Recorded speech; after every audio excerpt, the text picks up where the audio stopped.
So as far as Africans are concerned, उन्होंने ऐसा revolt नहीं किया। और एज आई सेड कि रीजन ये था कि एक लीडर नहीं है, प्लस उनकी खुद की जो जरूरतें थी ना अफ्रीकन की, वो ऑलरेडी लिमिटेड थी। Right, they were already limited, और उनके लिए एक अगर ऑप्शन मिल रहा है कि वहां से उनको कुछ, they are at least able to live, so that was also you can say they took it as a privilege. क्योंकि अफ्रीकन कंट्रीज वो रही है जहाँ पे पोवर्टी बहुत रही है। राइट, तो जहां पर पोवर्टी बहुत ज्यादा है, तो वहां पर लोगों के लिए क्या होता है कि हमें खाने को मिल जाए, और ये बेसिक अगर चीजें मिल रही है लाइवलीहुड की, तो they take it as a privilege. तो वहां पर लोग क्योंकि मेंटालिटी जो है वो रिवोल्ट तक पहुंच नहीं पाती। राइट, सो रिवोल्ट तक वो पहुंच ही नहीं पाते unless they get a very strong leader, जो शायद उनको कहीं प्रोवोक कर दे और वो अपने राइट्स के लिए बात कर सके। राइट्स के नाम पर उनके पास कुछ था भी नहीं, what they wanted to demand. Right, हाँ जी श्वेता बेटे। Yes, ma'am. Good morning, ma'am. Good morning. Ma'am, there was one question in Google form that how when Mexico got independence. So, ma'am, Mexico got independence in 1930. There should be Zimbabwe. That Zimbabwe got independence from white majority in 1980. हाँ, it should be there. हाँ जी, I will revert back to you Hridaya कि when you asked about the Africans, even अगर हम लोग अपनी country का भी एग्जांपल ले लेना, तो यू विल फाइंड कि इन आवर कंट्री, बिहार का अगर हम एरिया ले लें, तो वहां पर peasants were suffering a lot. Right, वहां पर भी पीजेंट्स जो थे उनका टैक्सेस बहुत ज्यादा इंक्रीज थे, तो वो ऑलरेडी बहुत सफर कर रहे थे, but they never thought of revolting. Right, वहां पर रिवोल्ट कब हुआ? when Gandhiji he went there, he just went over, he just you can say studied the plight of the people there, और वहां पे जब लोगों को इंस्पायर किया गया, then only they thought of say protesting। उससे पहले तक कितने टाइम तक ये लोग जो थे, ये they were suppressed, they were paying high amount as a tax।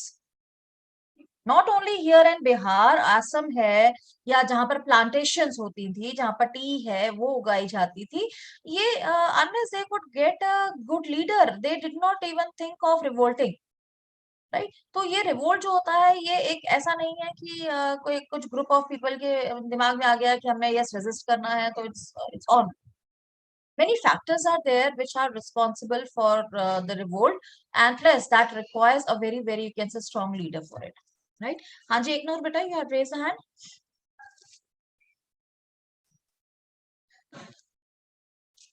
Okay, Ma'am, I हाँ have a doubt हाँ in हाँ, the question. Ma'am, when did Mexico got a independence? see that Some is 1930। okay, ma'am. ठीक है. हाँ जी हृदय। Ma'am, I have a question from the political science. Ma'am, here, if we talk about China, ma'am, there is the fair electoral competition is not here because there's only one alliance of parties. So, Exactly, ma'am, in this case, ma'am, we could call it as one party rule because it has 8 yes parties you allied to yes it. you can say it's a single party rule, you can say। जब हम differentiate अगर हम करेंगे ना, तो we can write कि yes China is having a single party rule, India is having a multi party rule, you can write. हाँ जी, So, anyone ma'am, else? like I had a question again, like from this part only. Ma'am, if they have one 8 parties allied to it, so ma'am, how do they count the votes? Like, it's from the 8 parties and it's allied. They are having an alliance. So, ma'am, how do they count the votes? See ऐसा है कि the people they were free to vote. Right, they could have given the votes to the communist party members also, they could have voted for the allied party candidates also। Right, see vote किसी को भी दे रहे हैं, ultimately क्या result हो रहा है कि ये जो अलाइड पार्टी के विनर कैंडिडेट्स हैं, they are automatically they are supporting और they are giving their support to the communist party. Right, तो इसमें वोट की काउंटिंग का नहीं है। द बॉटम लाइन इज कि whether the allied party members are winning और the communist party members are winning, the thing is that allied parties are also a part of the communist party itself. Right हाँ, ये बात अलग है कि आप ये क्वेश्चन पूछ सकते हो कि how would they have divided the portfolios among these allied parties, ministries कैसे डिवाइड की होंगी उन्होंने। Yes, they were having their internal choice itself. Reason ये है कि चाहे वो 8 अलाइड पार्टी सपोर्ट कर रही हैं, but still the biggest largest party is the Communist Party itself. So it was entirely their own internal matter whether they wanted to give the portfolios to the allied parties. और as far as the China is concerned, तो allied parties का तो ये हाल रहा होगा कि अगर उनको portfolios नहीं भी मिले तो उनके लिए बहुत बड़ी बात है कि at least they are in alliance with the Communist Party, at least they are in the power, right? Fine. So shall we move with the chapter? Anyhow, we will move with this chapter, Palampur. Right, already we have done this chapter, so you know the gist of the chapter, what is being contained here. Right, it is an imaginary village and agriculture is the main activity in Palampur. Fine. So already we have done that Palampur, it is an imaginary village, right? एक hypothetical village है, original कुछ actual में existence नहीं है, existence है भी तो ये HP हिमाचल में है, जिसका हमारे at least chapter से कोई link नहीं है, right? और यहाँ की जो मेन एक्टिविटी है that is agriculture, fine. So agriculture is the main activity of this village. इसके अलावा कौन कौन सी एक्टिविटीज हैं which are carried out?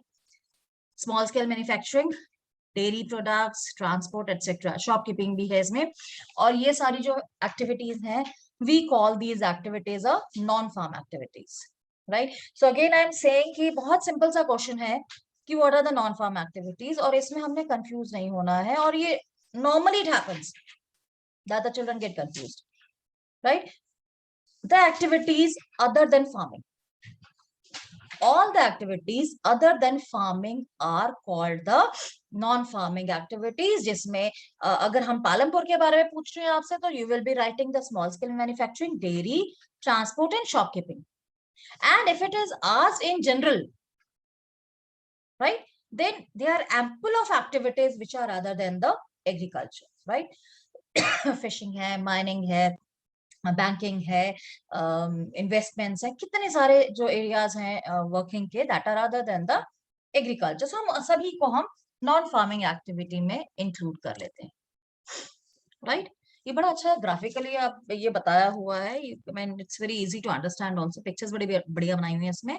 It is a well connected with neighbouring villages and towns.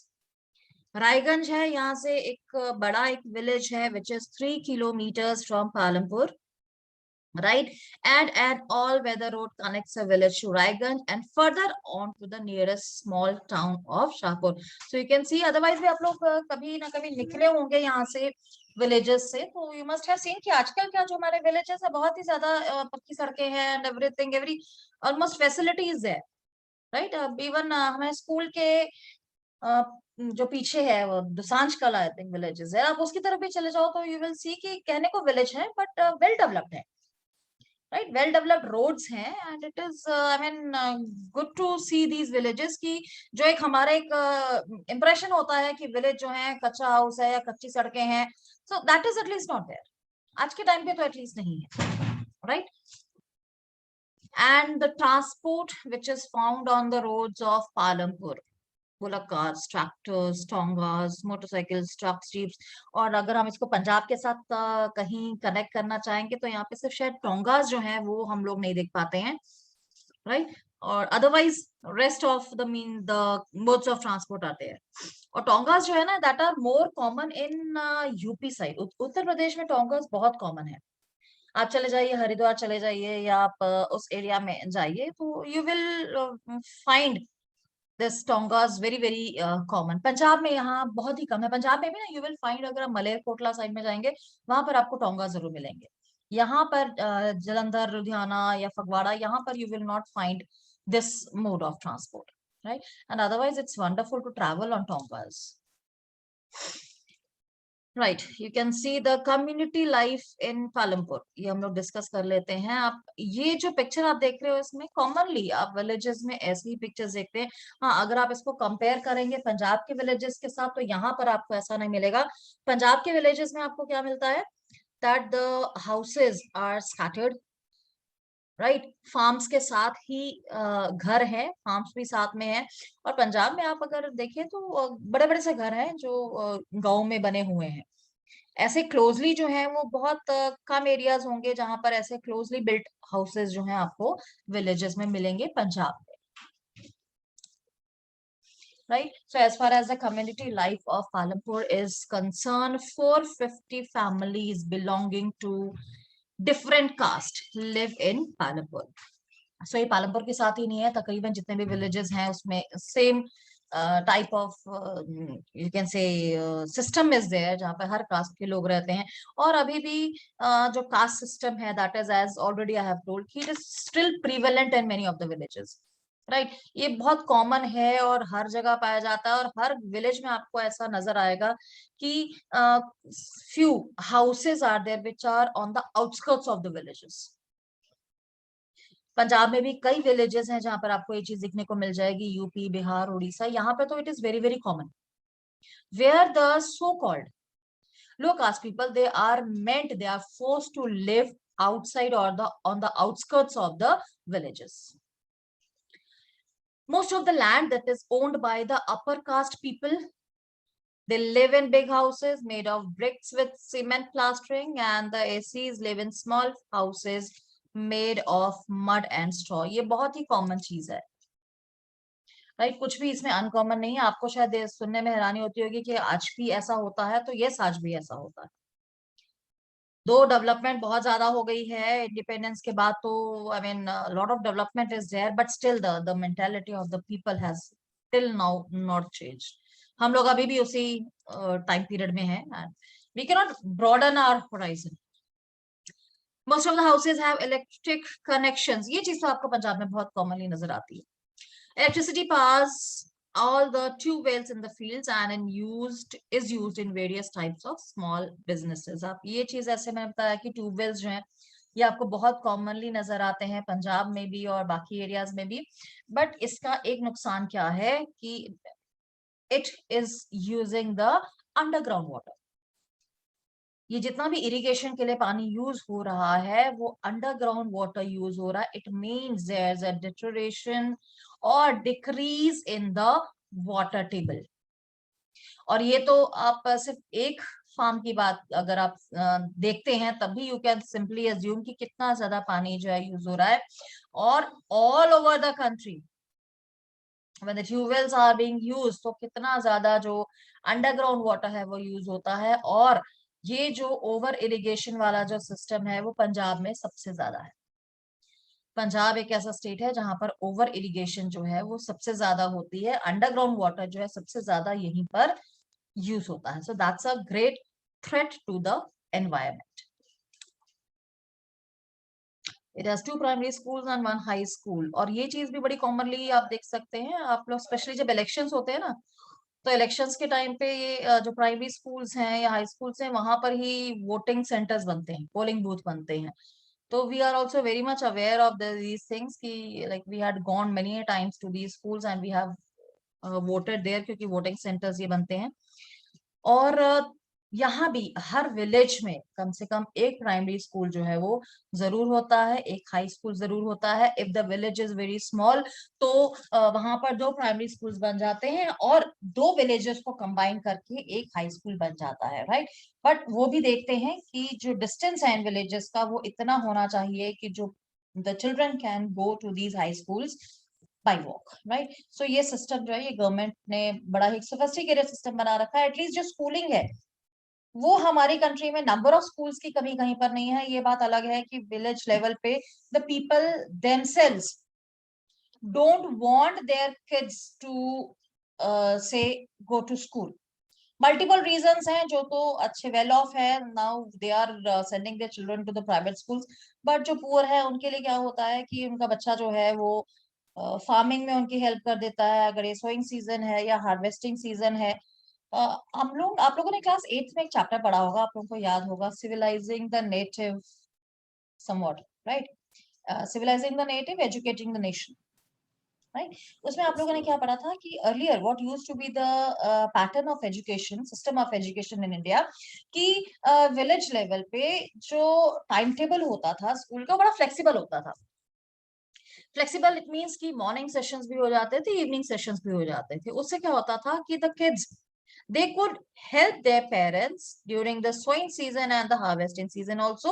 They could attend the classes also, and sometimes there was also the system that the classes were suspended till the harvesting season is going on, so that कि बच्चों का school में loss नहीं हो रहा है और वो हार्वेस्टिंग के टाइम पे अपने पेरेंट्स की हेल्प भी कर रहे हैं, तो simultaneously the work could be done. तो वो फ्लेक्सिबिलिटी जो थी वो हमारी एजुकेशन सिस्टम में होती थी, राइट. तो अब वो फ्लेक्सिबल सिस्टम जो है when the Britishers had come, वो चीज तो हमारी खत्म हो गई. अब एक ये फिक्स टाइम टेबल एंड ये जो sophisticated type of education system जो है हमारा चल रहा है, it doesn't allow any such type of flexibility in our education system. तो गांव में जो बच्चे स्कूल नहीं जाते हैं या जाते हैं और ड्रॉप आउट रेट जो है वो हाई है, उसका रीजन भी शायद यही है कि द पीपल दे वांट कि एटलीस्ट जो बच्चे हैं वो हमारी हेल्प करें so that income will be supplemented. Otherwise होता क्या है, they are working there in the sorry they are going to school and they are attending the school, and these parents they are working alone on their field, so the income is not at all supplemented, and sometimes they have to hire the labor. So what they do ki they prefer their children to work with them rather than to hire the labor, because they are not in a position to hire the laborers, right. So this is a primary health center which is run by the government and one private dispensary where the sick are treated. ये जो primary health centers होते हैं, dispensaries होती हैं, ये first aid type के लिए है, छोटे मोटे बुखार है, खांसी है, इसके लिए होती हैं. हाँ, अगर कुछ some serious illness is there, then the people they have to go to the civil hospital that is there in every district, right. So rural areas में otherwise private dispensaries भी होती हैं, government के health centers भी हैं, लेकिन as I said कि अगर कुछ serious illness है तो they have to go out, they have to go to the towns, और वहां पर जो government hospitals हैं they have to get treated there only, right. So we came across various activities in Palampur and Indian villages. Farming is the main production activity. Non-farming activities carried out in villages include small manufacturing, transport, shopkeeping. So again, ये चीजें जो है बार-बार आप लोगों के पास आ रही हैं कि non-farm activities कौन सी हैं, तो you will not be getting confused in your exams, right? So now the question arise production. Factors of production जो हम लोग कल की क्लास में करेंगे. We'll be doing in tomorrow's class. As far as production is concerned, it's a process in which raw materials are converted into more usable finished goods. And aim of production is to produce the things for the consumers. Right? So production क्या है? वो process जिसमें natural resources या raw materials जो हैं, उनको convert किया जाता है more usable form में. Right, so that is the production, and as far as the factors of production is concerned, this will be covered in your tomorrow's class, right.